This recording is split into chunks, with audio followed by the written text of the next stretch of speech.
Prabhupada. Text 2.19. Ya enam vetti hantaram yaschainam manyate hatam ubhau tau na vijanito nayam hanti na hanyate. One who thinks, ya enam vetti, one who knows the living entity as hantaram, the killer, or yascha enam manyate hatam, or killed. So Krishna is talking about the spirit soul, where he said in the previous couple of verses, last few verses rather, the living entity, the spirit soul, is never killed, and it transmigrates from one body to the other, and the body can never be protected. Antavanta ime deha. However you may try to protect, it will not be protected. But the living entity cannot be killed. And so, one who thinks the living entity as killed or a killer, hantaram or hatam, one who thinks the soul as a killer or killed, ubhau tau na vijanito. Both of them, ubhau, one who thinks it as killed or one who thinks it is killing, both of them are not in knowledge. Na vijanito. Because the soul does not kill nor is killed. Nayam hanti na hanyate. It's an important verse. And a couple of subtle points we need to understand. It is clear from previous verses that the soul cannot be killed. Na hatam, it cannot be killed. Na hatam is clear. But why na hantaram? Why it cannot be considered? It should not be considered as the killer. Is going to actually fight, or is fighting, is getting ready to fight, and he will shoot the arrows, and he is the person who is actually killing the people. So we can say that he is the person. He means the soul is the person who is actually killing. Yes, we understand that the soul cannot be killed. Bhishma as a soul cannot be killed. He will get another body. Drona also he will get another body. But Arjuna, the soul, is the one who is actually initiating this killing process. So how do we understand that? So we need to understand this in the flow of this chapter, in the context of this chapter, where Krishna in the previous verse, he explained, Antavanta ime deha nityasyoktaha sharirinaha. By natural course of action in this material world, there is separation happening between the spirit soul and the body. Whether you like it or you don't like it, the body has to die after a certain time. We all know the 6 transformations that the body undergoes, the Shadvikara. The body is born, it grows, it produces byproducts, it stays for some time, it gradually dwindles, and it vanishes. So this is happening by the natural course of activities. And nobody can claim to be responsible for perishment of the soul, for the vanquishing the soul, for vanquishing the body rather, sorry. So since it is happening by its natural course, one should not claim that he is responsible for such separation, for that inevitable separation of the body and soul. So in that context, Krishna explains, you should not consider yourself to be the hantaram, because it is happening. Whether you desire or not, it is going to happen. So if you consider yourself the killer, you are not in knowledge. You are rather you are acting under the influence of false ego. So Krishna further explains this concept in later chapters, how one should not think himself the only doer. Especially 3.27 and some verses in 5th chapter, in 14th chapter, in 18th chapter, 18.17 to be particular. A very similar verse, 18.17. Yasya naham kruto bhavo, buddhir yasya na lipyate, hatvapi sa imal lokan nayam hanti nahanyate. Nahanti na nibadhyate.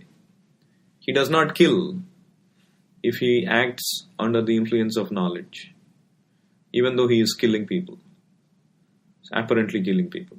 So anyway, in this context, we need to understand, since it is happening by natural course of activity, either you desire or not, you should not consider yourself the doer or the killer.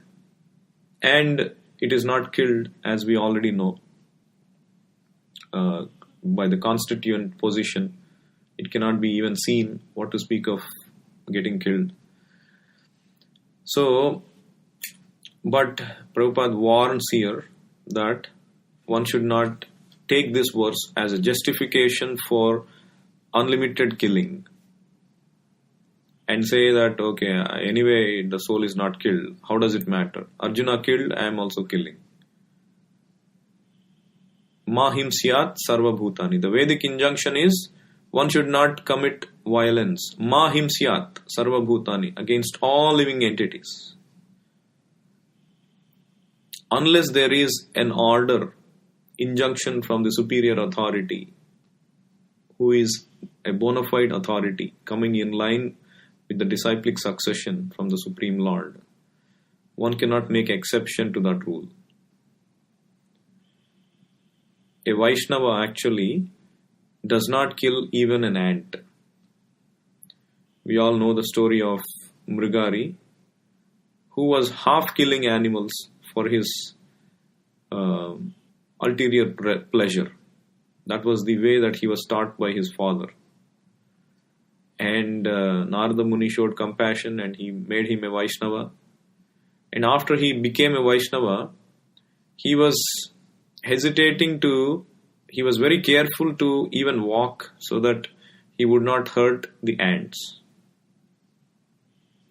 One of our devotees were struggling with a mouse problem in their house. And they were trying to find all kinds of ways to get rid of the mouse without actually resorting to killing it. So it comes naturally by becoming a devotee of the Lord. So Arjuna obviously is the most compassionate. So he is also thinking a lot before causing that massacre.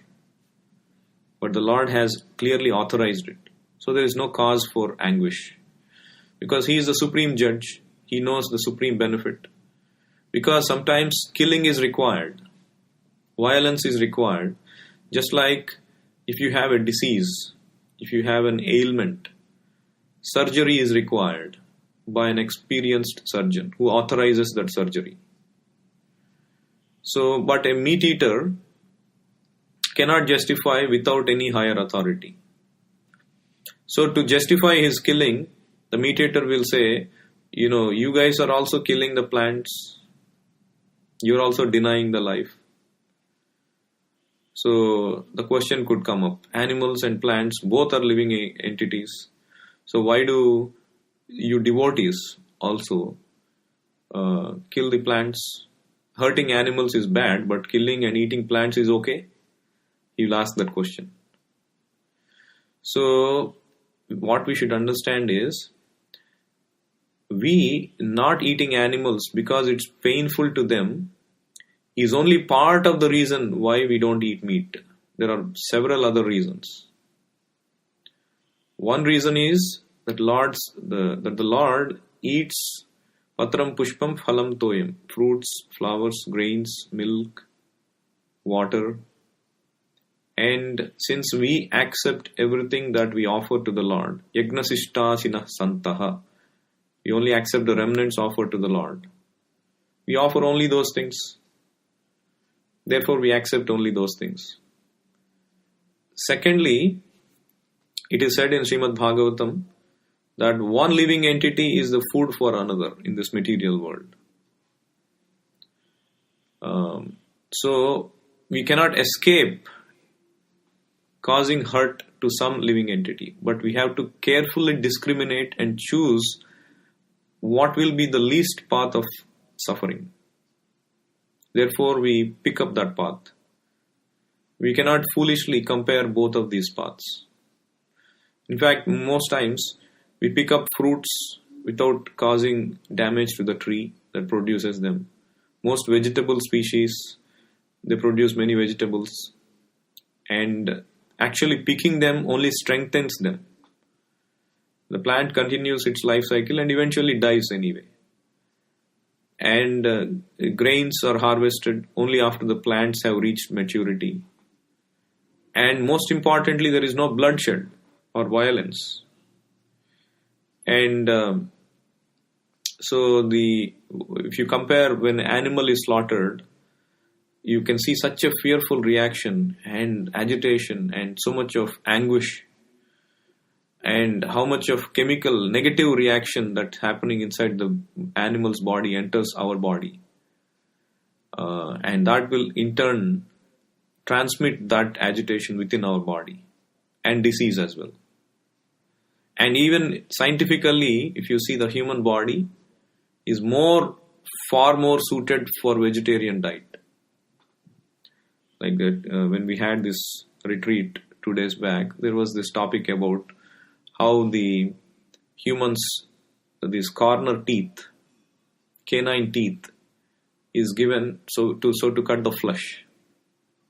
But one of our paradontist, Nilesh Prabhu, he explained how it is not really ideal for eating the raw meat like an animal. That is why we have to cook the meat, because we cannot cut the meat like an animal does. The canine teeth in the animals or the carnivorous is the most prominent. Whereas in our case, it is given as a concession. Prabhupada says the canine teeth is given to humans not for indulging in meat eating, but to those substandard humans who want to anyway indulge in meat eating. Therefore, it is given as a concession. And not also in the Vedic literature, only lower animals are recommended. That also in a very regulated way. And cow can never be considered for meat eating. So all these prove that you cannot justify maintaining slaughterhouses. If you all remember the famous conversation with Prabhupada and the priest in France, Prabhupada says that how do you justify that slaughterhouse? Okay, if you are hungry, eating an animal is a different story. But how do you justify the slaughterhouses when you are not hungry and when you have sophisticated instruments to cut these animals nicely with all your intelligence? See how nicely, how degradedly you are using your intelligence. So that is not a justification. Because you're eating plants, then it justifies me eating animals also. So another question could also arise from this verse. That is, so Arjuna is acting on the authority of Krishna and so killing these people. And does this also justify a terrorist activity by saying that they have the authority from their authority to kill these people, innocent civilians? Because Arjuna is also having the authority. What if they say, our religion, our head, he has authorized this, therefore I am on the right path? And this is a question that comes up many times. So what we need to understand is, we need to pick up the right authority. And to pick up the right authority, we need to see by the result. Judge a thing by its result. If by following an authority, one is becoming self-realized, pure, lover of God, then he is following the right authority. If by following an authority, one is becoming more materialistic, lusty, angry, greedy, impatient, passionate, less and less self-realized, more and more bodily realized, then obviously it is clear that he is not following the right authority. So Krishna mentions 20 attributes in 13th chapter, which will eventually manifest if you are following the right authority, the right process. Amanitvam, adambhitvam, ahimsa, kshantirarjavam, acharyopasanam, saucham, stairyam, atmavinigraha, indriyardheshu vairagyam. You should develop detachment for sense gratification. Vairagya. So these qualities have to manifest. Otherwise, you are not following the right authority. You know, when Osama bin Laden was killed, after he was killed, they discovered many things in his quarters. And one of the things they discovered was he had a lot of these porn videotapes. So where is the Vairagya? Indriyardheshu Vairagyam. And he is an authority. What kind of authority can he be? One time there was this couple, they were traveling and they were trapped in a terrorist territory. And they had a long path and they were in anxiety in the car traveling. At any moment, a terrorist can stop them. And that same thing happened. The terrorist stopped them and came fiercely, holding a gun in his hand. And he looked at these people. These are Hindu people. And the terrorist asked them, are you following, our religion? He said, yes. The husband, without battling an eyelid, yeah, we belong to your religion. Then he becomes curious. Okay, recite a couple of verses from the Quran. And then the husband looks at the wife and the wife will be shivering. And the husband starts reciting verses from Bhagavad Gita. Whatever he knows, the standard verses. And then surprisingly, the terrorist, he lets them go. Okay, good job. You can leave now. And then they thank their stars. They thank the Lord. And they go back. And then the wife is asking the husband, you are almost getting us in trouble. Why did you have to say that you belong to that religion? Why did you have to quote the verses from Bhagavad Gita? He could have instantly killed us. And then the husband says, don't worry. If he had known, actually, he had studied Quran, he wouldn't have acted in this way. He wouldn't become a terrorist. Because the Quran, any bona fide religion of God, does not teach to do what they are doing. So I was confident that he doesn't know anything about Quran. So that's the point. So a person who is following the right authority will progress. Otherwise, there will be only degradation. And just imagine the motive behind these people who bomb themselves in the name of the religion or their jihad. They say that by doing this, they will go to heaven and attain eternal sense gratification by enjoying with so many, virgin girls, virgin women. So is that the purpose for which you are dying? So basically it is for their own motive, for their own sense gratification, not to please the Lord, not to please God, or not to help anyone else. They are concerned for their own sense gratification. So that itself is a disqualification. And anybody who authorizes such an action is not a right authority.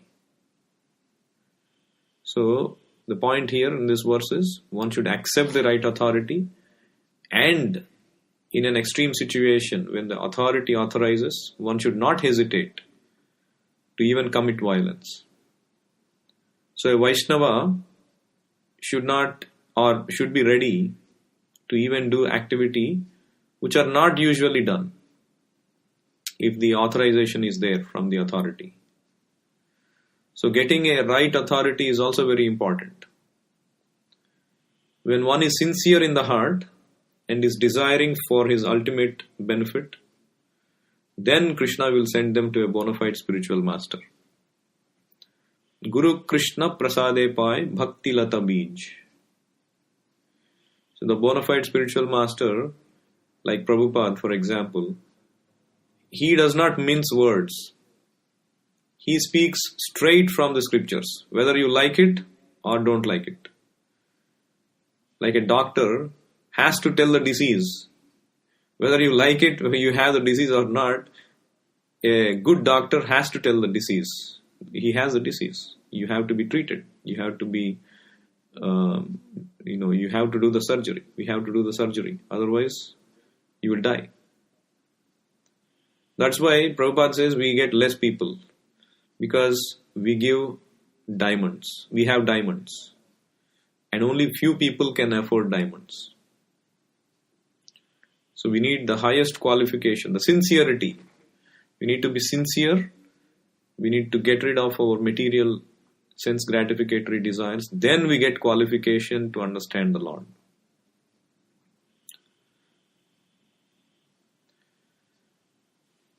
So any other questions?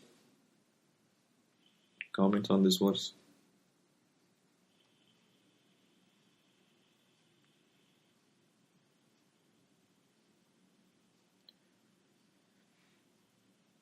Okay, so on this point of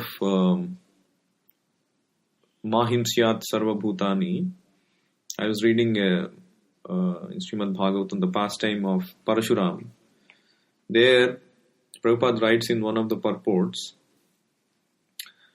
even though Parashurama was a powerful personality, killing a Kshatriya, that too the emperor of his state, was also infected with sinful reaction. And therefore, Parashurama was punished by Jamadagni, his father, to go and do some atonement. And then Parashurama goes out for 1 year and comes back. And even Jamadagni himself, he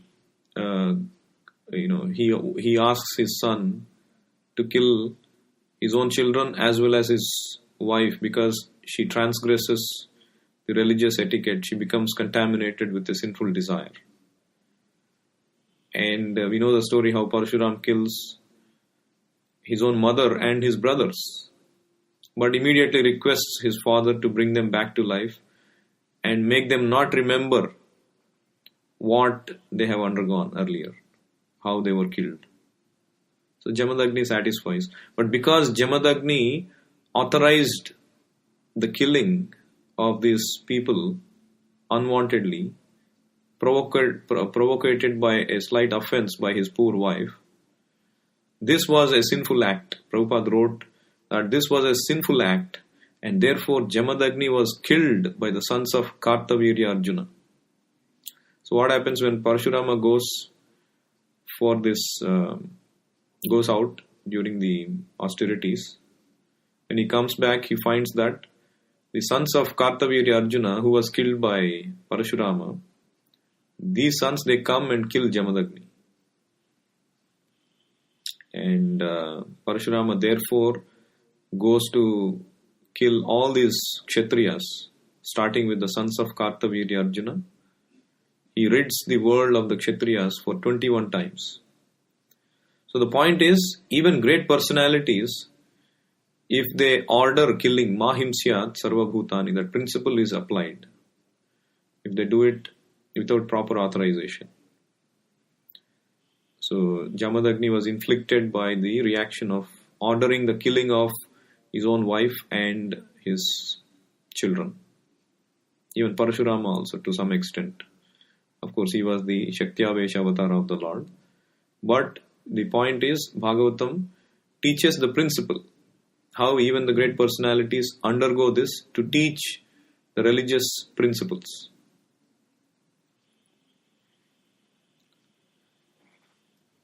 So I'll stop here. Any other questions on that?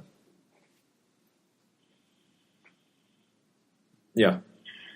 Prabhu, question on the Satyavesha avatar of Parashurama. So the incarnation itself was mainly to annihilate all the bad Kshatriyas, right? Yeah.